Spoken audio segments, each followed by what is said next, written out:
Hello,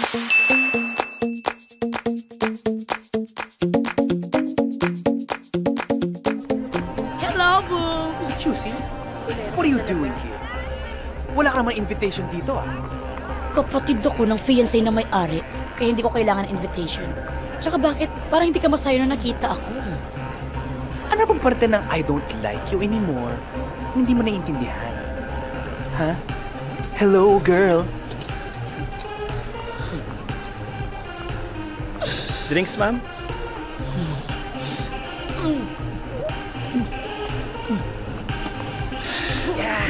Pagkali ko na umuwi na tayo. What? Why? Ayoko na siya makausap. Halika na, umuwi na tayo. Ano ba? Wendy, look, Nag-enjoy let me pa kami. Wendy, please look. Wendy, yung nakita mo, it wasn't planned. I had no idea that Jeannie was here. Nagulat din ako. Uy, pero hindi mo naman tinanggi yung sinasabi ng press. I didn't want to embarrass her. So okay lang na ako na namupahiya? No, Wendy, it's not like that. Wendy, please, just trust me. I'm sorry, okay? Good evening, ladies and gentlemen. Thank you for listening. I am the sister of Winnie. Winnie, where are you? Congratulations, Sean, for the great party. What is this? Hindi ito mangyayari kung wala ang ginawang effort ni Boom. Pero kahit nakipaghiwalay ka sa akin, hindi ako galit sa'yo. Wala akong kasalanan, wala ka rin kasalanan. Wala kang kasalanan na naging palit ka! Mom! Sabi ko na sa'yo. Kaya pala. Hindi niyo alam kung ano ang palit. Dahil ang ibig sabihin ng palit I'm sorry. ay I can't believe this is happening. bakla!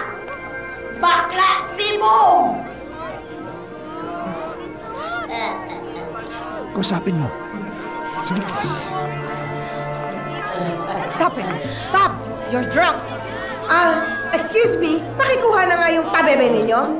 I'm sorry everyone, but the party's over. Thank you. Good night. Badet! Stop it!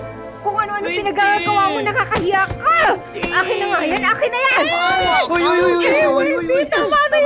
Tama na. Hindi naman.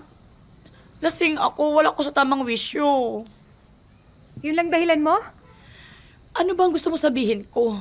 At saka, ano bang problema mo? Hindi naman ikaw pinahiya ko eh. Paano naman kasi choosy sa event ka ni Sean nagkalat? Para mo na rin pinaya si Sean at si Wendy noon. Sorry naman. Oh, nag-sorry na. Patawarin mo na. Hindi naman niya gusto yung ginawa niya eh. Daddy, hindi namang basta-basta atraso lang yun eh. Ano na lang sasabihin ng pamilya ni Sean sa atin? Yun ba talagang concern mo? Mas mahalaga sa'yo ang opinion nila kaysa feelings namin? Pamilya sila ng lalaking mapapangasawa ko. Eh, syempre, importante sa akin kung ano sasabihin nila. Oo nga, Choosy. Ikaw naman talaga mali dyan eh. Oo na. Ako na ang mali.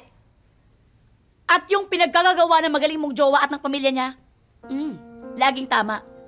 Pag napahiya natin sila, tayo ang mali. Pero pag sila pinahiya tayo, okay lang sa'yo?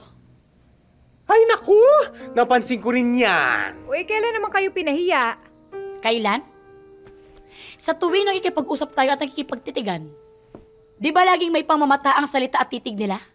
At yang Sean na yan, hindi tayo kayang ipagtanggol kasi deep inside, maliit ang tingin niya sa atin. Hindi totoo yan. Ba't di niya kayang tumanggi sa kagustuhan ng magulang niya na magkaroon ng prenup? Bakit?